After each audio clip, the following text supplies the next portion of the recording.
You know the deal. No intro, just the video. Let's get right into it. I'm going to teach you how to do Ghazkull Tracker effectively and how top guilds use AI manipulation to trap Ghazkull and deal with him effectively. First things first, you want to kill Giba Scrappa and Tank Smasher fully as soon as possible before you even look at Ghazkull. These two guys need to die. Primes need to be down before you even attempt fighting Ghazkull. Second, his abilities. Prophet of Gork and Mork is the most important ability he has. After being attacked 4 times, goes up to 7 when both primes are dead. Ghazkull takes minus 90% damage until the end of that turn. This is insane. This completely warps how you want to do the fight. You can't just summon multiple things and be willy-nilly about those 7 attacks. Because every turn you only get 7 chances to actually do damage. And once those 7 chances are done, it's over. Proper killy, Ghazkull is always going to go after the character with the highest health. This will matter, you'll see why. Now, I'm going to teach you how to jump Ghazkull. Now, a Ghazkull usually, he moves around, you try to chase him. We don't do that. You, me, and Bellator, we jump Gaz. That's how you do it. The way we jump is it might seem counterintuitive. It's using his dash ability. Go is an ability Ghazkull has that most of you have faced.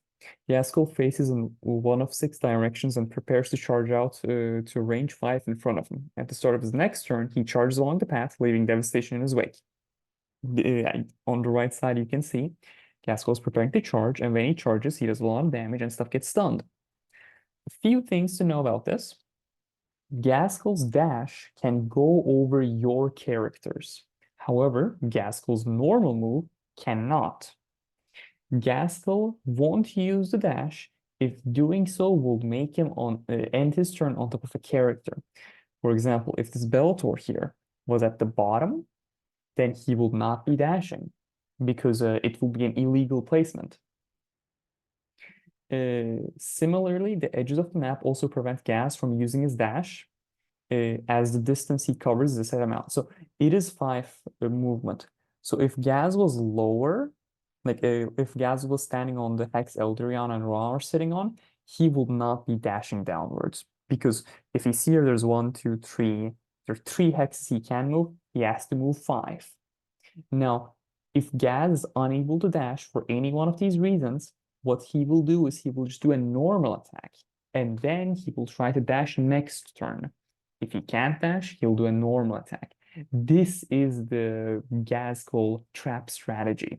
By surrounding him and preventing his dash, you make sure that you get 3 to 4 turns, 2 to 3 turns, sorry, of unfiltered damage. You just go in, he takes it, there's nothing he can do about it. The character which allows all of this is Bellator, because when Ghazkull moves to a place, you want to surround him, and the Bellator has the summons that are pretty durable, they don't really move, and unlike Archie summons, Bellator summons don't die. They also have 6 hits, so they do good damage too. Speaking of damage, let's look at the guild comp or the raid comp. First, straightforward, you need buffers. Eldarion is a good buffer, we know him, he's the best. Athena is also another buffer that I do like because the hex of her buff is increased. She has 2 hexes. She's also melee, so she can also aid Bellator in plugging the holes because you want to completely surround Ghazkull. Calgar is good, same thing as Athena. However, he only has 1-inch range, so it is what it is. Abaddon, he's melee. However, he only buffs Volk. So that's suspect. But if Volk is your only damage dealer, then Abaddon's good. Shadow Sun and Dark Strider, they buff Tau characters and they don't want to get into melee, so they're kind of suspect. And Thaddeus Noble is good for if you're running Morgan Raw. And because he doesn't do damage. Like, I mean, he does do damage himself, but Bellator summons Morgan Raw, you're going to hit the 7, so Thaddeus is going to do 90% less damage. For multi-hitters, Morgan Raw is good. For Eldarion, Athena, and Thaddeus, he'll get supercharged and go ham. Volk, more people have Volk, I think. Abaddon can buff him, Eldarion can buff him, Athena can buff him, so he's not bad. It might get awkward moving him around because he only has 2-inch move. Revas is good. You can buff him with Dark Strider. He does benefit from Gaz being a machine or a vehicle. Immospec, I just had him here because people are gonna, they are gonna have him. I wouldn't suggest using him. He has 6 hits. He's not the greatest. He's not the worst. It's just he has 6 hits. That's why he's here. Uh, Ragnar Blackmane, he gets 7 hits base if once Ragnar is trapped, or not Ragnar, Ghazghkull is trapped, Ragnar's not gonna get the 3 extra hits from his passive, so he doesn't like this, but 7 hits is good. Ulf is good for Ghazghkull using his abilities, melee, he's also melee. Morvenwall is melee, 5 hits melee is pretty good. Harken World Claimer, I just had him because everybody has the character and he's melee and he has 4 hits. I mean, I don't recommend it. It's just if you don't have any of these characters, I don't want you to feel left out. So Harken can be used, though understand it is not optimal. I'm just putting it here for some of you that only have him and none of these other characters. He appears 4 hits is acceptable. Now, for the example team I'm going to use, this is, something I like. I like this comp. I'm a big fan. It's Bellator and Eldarion. Those are the core. And the main damage dealer I want is Revas. Now, Revas does a lot of damage. Mechanical benefits a lot. And Dark Strider buff is good. And Dark Strider can put Marker Light on the boss. Athena is there as an insurance policy because her buff is big enough that Revas can get it. And she is melee and fast enough to plug any holes that Bellator summons might create when they move around. Play by play, turn 1, you want to place characters in a spot where they can do a little bit of damage to Ghazkull. Other than that, you want to place 3 of them close to each other, where Ghazkull will dash through them. Turn 2, Ghazkull will be doing his dash at the end of his turn. So you want to move your characters out of Gaz's way, but they still want to do damage. Turn 3, Gaz is going to want to use his cone, and he's going to summon the boys at the end of this turn, right?